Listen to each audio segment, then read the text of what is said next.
Before I came to Trinity, I worked in campus ministry with Reformed University Fellowship. That's the campus ministry of the denomination, the Presbyterian Church in America, also called RUF for short.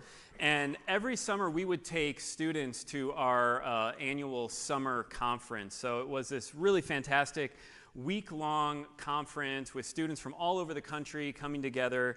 And one year we had a speaker who did ministry for a period of time in Australia and shared a story about his time there. So though he was originally from the U.S., Tom and his wife, they lived in Australia for a time, and they served in the church and in campus ministry. And one of the students in Tom's ministry was also the president of the local Australian Elvis Presley fan club. She loved Elvis, and so she invited Tom to one of their meetings, and this was a particularly special meeting because it was the yearly commemoration of Elvis's death. And she really talked it up. You know, she said, oh, it's going to be so great. Like, there's going to be music, and there's going to be food, and there's going to be people. You're going to have a great time. So Tom and his wife went, and and it started off, it was pretty good. You know, the music was good, and the food was great, and the people were really friendly. And then it got weird.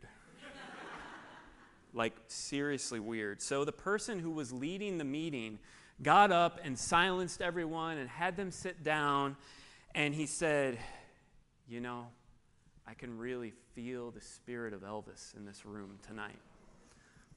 I really can. He invited some people to come up, and they began giving testimonies about the difference that Elvis had made in their lives. People stood up and talked about, how the music had just changed them, and Elvis was changing them. And one person said, knowing you all is so great. The fellowship of you all who love Elvis, it's just been wonderful. After this, they took up a collection. This should start to sound familiar. They took up a collection because people were going to take the yearly pilgrimage to Memphis for this celebration of Elvis's death. And so they took up the collection, and then they brought up more people to give testimonies who had been on the trip the year before, and they talked about going to Memphis and going to Graceland and how wonderful it was to be with this worldwide family of people who love Elvis. And somewhere in the middle of this quasi-Elvis church service, Tom and his wife ducked out the back, and it was just too weird and uncomfortable. I mean, a lot of people like music. I love music. Some people really like Elvis. But to devote yourself to Elvis, to center your life and a community's life around a fat, dead rock and roll star is weird. But you know what else is weird? To devote your life to a Jewish rabbi named Jesus, crucified by the Romans 2,000 years ago. And if he's still in the grave, it's pitiful. It's sad. It's empty. But if he's risen from the dead, it changes everything. In 1 Corinthians 15, Paul says, if there is no resurrection, the faith of a Christian is futile. It's empty. He begins this chapter by saying, Jesus has truly been raised from the dead. The resurrection is true. It's what the scriptures have been pointing to. It's what happened in history. It's what was attested to by witnesses. Paul is writing to a church that is deeply embedded in a culture that had all sorts of objections to this idea of bodily resurrection. To people, whose way of thinking about the world and what happens when you die didn't have a place for resurrection. It didn't make sense, and for some of them, it wasn't even desirable. And Paul says, look, the resurrection of Jesus is central to the gospel. Jesus has been raised bodily, and this has all sorts of implications for life now and for what's coming in the future for those who believe in him. So since the first week after Easter, up through June 15th, we're in this series called The Hope of the Resurrection. And we're taking these 8 weeks to consider really one central idea, and it is why Christians can be confident because of the resurrection of Jesus. If you are a Christian, you can and you should be confident because of the resurrection of Jesus and what that means. So the first 4 weeks of this series were really about how Jesus' resurrection gives us confidence in the present. So we talked about how Jesus' resurrection gives us confidence because Jesus is alive and he is praying for us and he is interceding for us. He is active in our lives. Jesus' resurrection gives us confidence that we can and we will grow as we follow him. His resurrection gives us confidence in the midst of all that's wrong in the world and all that's still wrong in us, because nothing can separate us from his love. And the resurrection gives us confidence as we follow Jesus on mission in this world. That's where we've been. This morning, we transition to the second half of this series where we'll consider, because of the resurrection, why we can be confident in the future, in what is coming. When we think about the future and all that God has promised for those who believe in Jesus, my guess is that many of us feel a bit fuzzy about that. You know, what will eternal life look like when Jesus comes back and fully brings his kingdom to this world? When salvation is complete and we are glorified, what will that be like? I mean, some of us, when we imagine it, we might not even imagine having bodies. Won't we just be souls kind of floating in God's presence? And in popular imagination, there's all sorts of, strange and confusing images, like angelic beings that kind of look like babies and also have harps, and souls floating around in the sky, and I don't know, maybe like a never-ending worship service. What is it going to be like? It's kind of fuzzy. And we're not meant to know every detail. But the Bible does tell us things about what is coming in the future for those who believe in Jesus. And the things it tells us are important that we might have hope and confidence in what lies ahead. You see, here's why we need this. In this first sermon in the series, we spoke about how it is possible to experience despair and a loss of hope when our attention is focused on the hard realities of life right now in the present. If we are preoccupied with our current life situation by struggles or suffering or the sad things in your life or the sad things in the world, if that's what has your attention, and God's promises are kind of fuzzy and vague, you're going to find it difficult to have the confident hope in Jesus that you're meant to have. And so this morning, we turn to this text, and what Paul has already said in the verses before this is that Jesus has risen from the dead, and because Jesus has risen from the dead, all who believe in him will one day experience bodily resurrection. And here, starting in verse 35, at this point in the argument, Paul is trying to help his readers and listeners conceive of and imagine what he's saying. How can we even imagine resurrection life and therefore be able to cling to it in hope? And so in these verses, Paul seeks to help us imagine the hope that a Christian has of a resurrected body. And to help us imagine this hope, in essence, he says 3 things. He says, look at creation, look at Jesus, and then see how this hope matters for even right now. So let's think about this together. If you don't have the text in front of you, please have it out either in your Bible or in your bulletin as we're going to work through it together. So 1 Corinthians 15, verse 35. But someone will ask, how are the dead raised? With what kind of body do they come? Paul assumes that someone is going to get stuck trying to even imagine this. How is this even possible? To which he replies, verse 36, how foolish. And what he goes on to say is basically, look at creation. Consider creation. This question put forth by someone who doubts, Paul says, look at creation and you will see an analogy of what God's going to do in the future. So verse 36, what you sow does not come to life unless it dies. And what you sow is not the body that is to be, but a bare kernel, perhaps of wheat or of some other grain. But God gives it a body as he has chosen, and to each kind of seed its own body. There is an analogy with creation, right? You have this seed, and you put it in the ground, and then from this seed sprouts life, a new body, a new plant comes forth. So this past year, in our ministry called Family Fellowship, which is our ministry to parents and kids ages 0 through 5th grade, we have various guests come in and share about their work, and they do a hands-on activity with the kids. And one day we had Dr. Josh Sanchez come in. And Dr. Josh, or as we lovingly call him, Dr. Dirt, has his PhD in soil, which is the term he prefers. Dr. Sanchez had the kids learn about soil. He had them learn about what makes up soil. He had them feel it and touch it and get a sense of the different types of soil and what it feels like.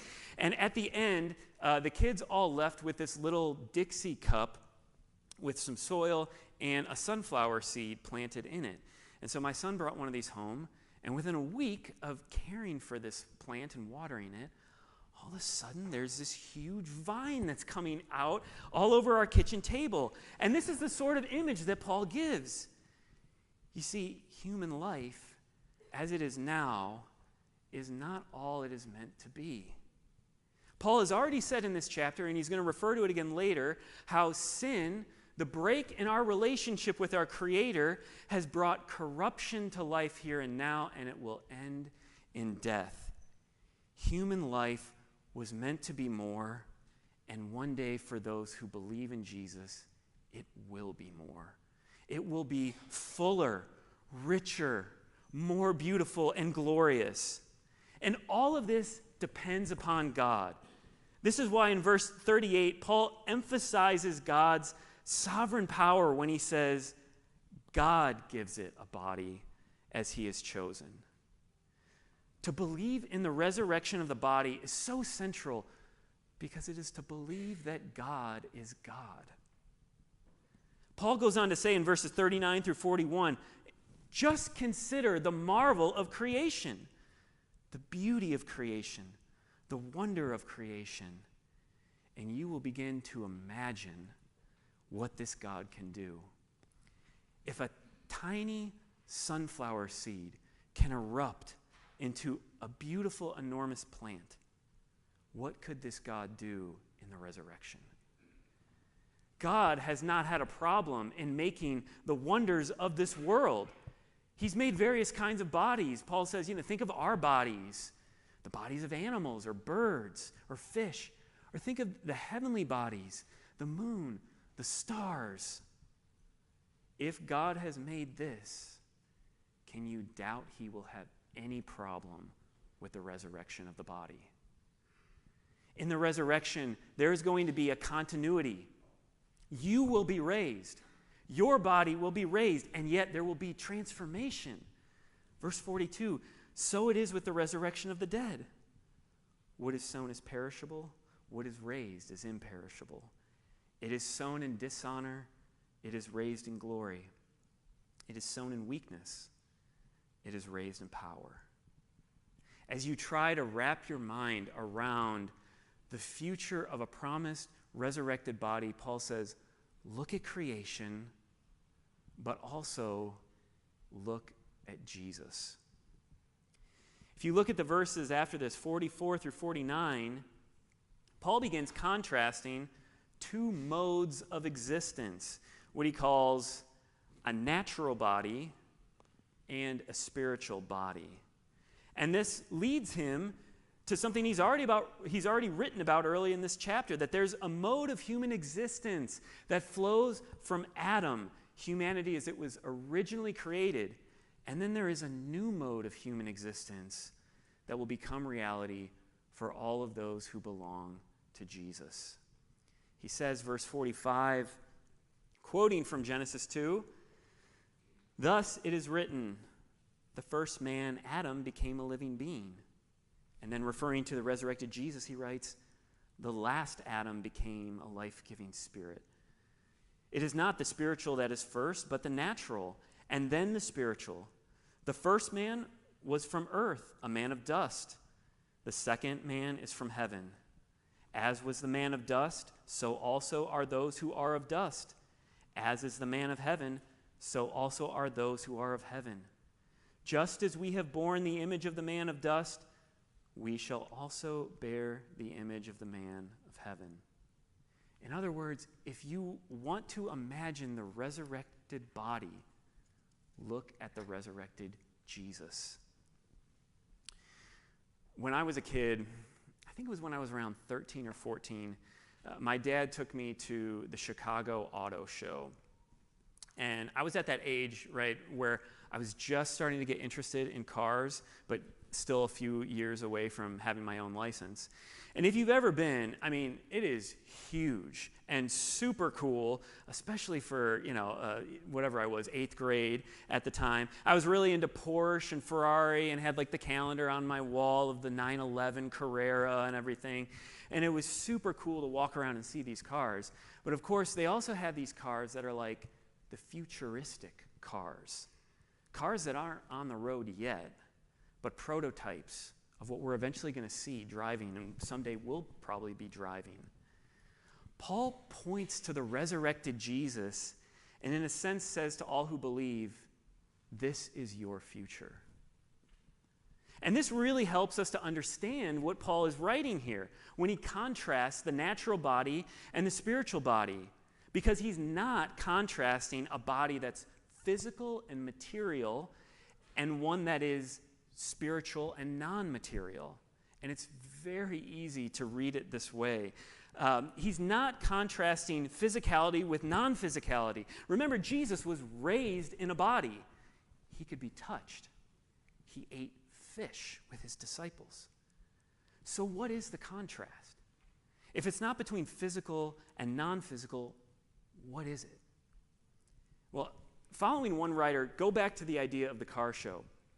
Imagine that you go to the car show and you see a car of the future, but unlike the cars of today running on either traditional combustion engine or electricity, this new car runs on a brand new fuel source, a fuel source newly discovered.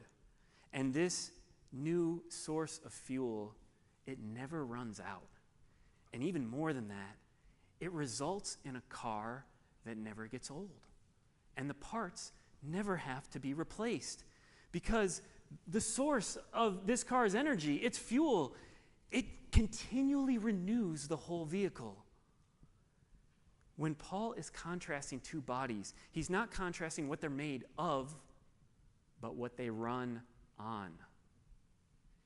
He says there is the natural body, a mode of existence as a living being that humanity was originally given by God. This life had the potential of corruption and decay. And of course, once we sinned, the frailties and the weakness of this condition did move toward decay and death. And this is what we experience now. This morning, wherever you are and whatever you believe, this is what you experience now. Bodies that break down. Weakness. For all of us here this morning, I am sure that either we ourselves or people that we care about, our parents, our grandparents, our friends, our neighbors, we know people who are presently experiencing frailty and weakness and decline. There are problems that cannot be fixed. There are pains that will not go away. And there are diseases that won't be healed. We and our loved ones are breaking down. We are perishing. We are moving toward decay. We're moving toward death. the incredible news of the gospel is that the Son of God willingly entered into this mode of existence. Jesus knows the pain. Jesus willingly took a body like ours. He experienced humiliation and shame and suffering and weakness and death. He experienced all the miseries of this life and went to the cross bearing our sin in his body. But he rose again. And when Jesus was raised from the dead, the scriptures speak of this happening by the Spirit. In the resurrection, Jesus was transformed, entering into this new existence, one of glory, imperishability, and power by the Spirit. And this is the hope that is yours if you have believed this gospel. There is another mode of existence, another life in the future for those of us who believe. The capital S, spiritual body, by which Paul means a body fully animated by the Holy Spirit, running on, energized by the Holy Spirit.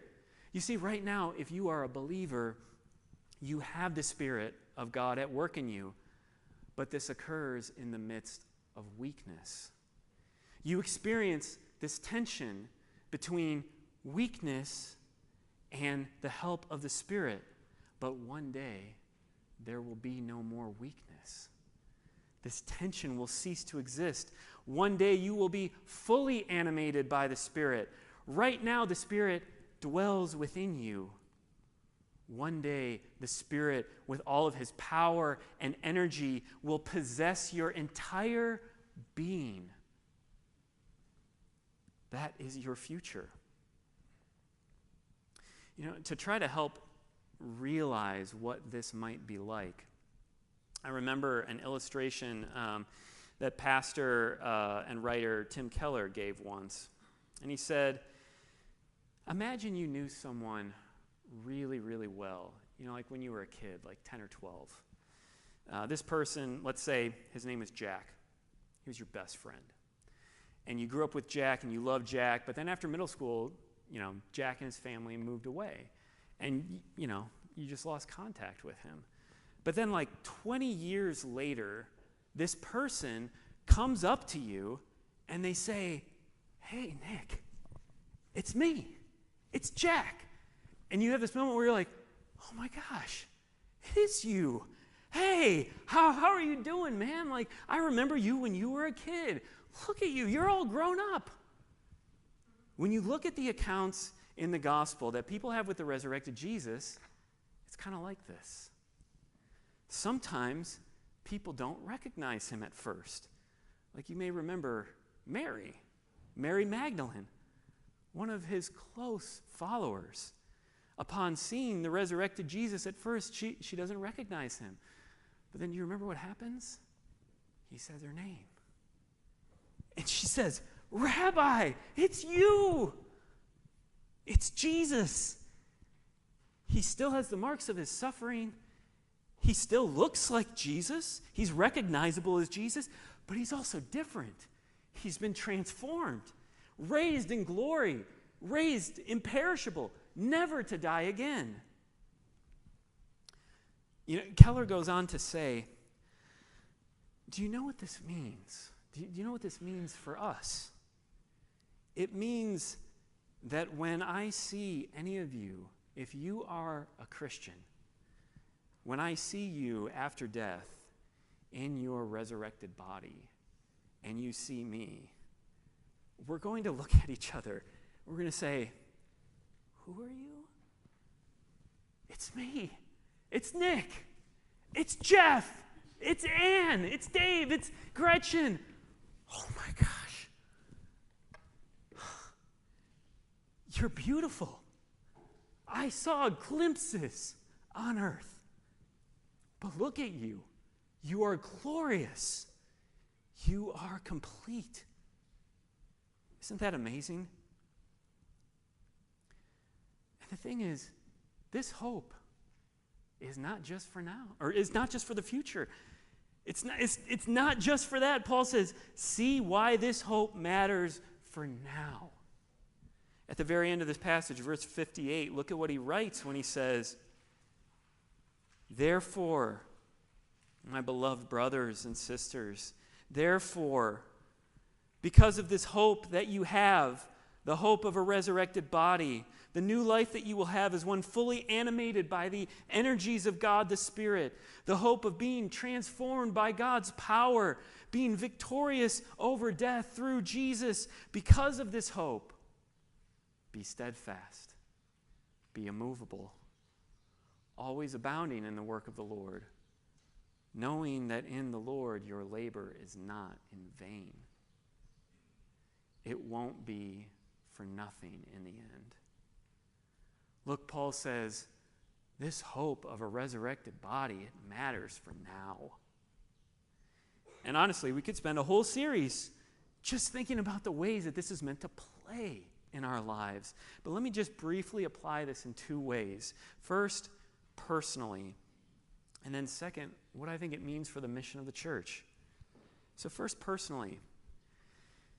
Do you ever get frustrated with yourself as you struggle with sin? As you feel the pull of temptation and you think, this is hopeless. I'm never going to change. It's useless. I might as well just give in. Do you see the motivation and the help this passage gives? It is not hopeless. One day you will be absolutely changed. And so you can fight sin. You can give yourself to walk by the Spirit. You can follow Jesus and seek to grow in grace and in his love, knowing that one day the Spirit will fully animate your whole body. This gives incredible motivation for personal holiness and seeking to grow. But second, the mission of the church. Seeking Jesus' kingdom is hard. And if you're a Christian here today, I'm sure that there have been moments in your life where you have felt hurt by relationships in the church, or frustrated with the church, or just maybe even hopeless. Like, realistically, can the church make any difference? It seems so broken, so weak, so ineffective at times. This passage reorients our vision. Our labors will not be in vain. And so as we seek to do the work of the church in our communities and share the gospel, it will not be in vain. God is at work drawing people to himself. And in the end, when we are raised bodily, I think perhaps we will realize ways in which God has used our seemingly small efforts of faithfulness to bring people to himself, to make them everlasting splendors of his glory. And as we seek to grow up in Jesus together, that the church would truly be a life-giving place for all who come, we can do it with confidence, knowing that God is going to gather and perfect his people. And so every effort and every burden that we bear and every way that we seek to participate in this kingdom and mission in the end will be more than worth it. One day, we will be whole and complete, glorious and beautiful, everything we were made to be. And so with that hope before us, let me invite us now to turn to God in prayer. Let's turn to him in prayer, acknowledging those places of temptation and sin and struggle and weakness, knowing that he gives abundant grace to us in Jesus and wants to help us. I'll give us a few moments for silent confession and prayer, and then I'll close our time in prayer.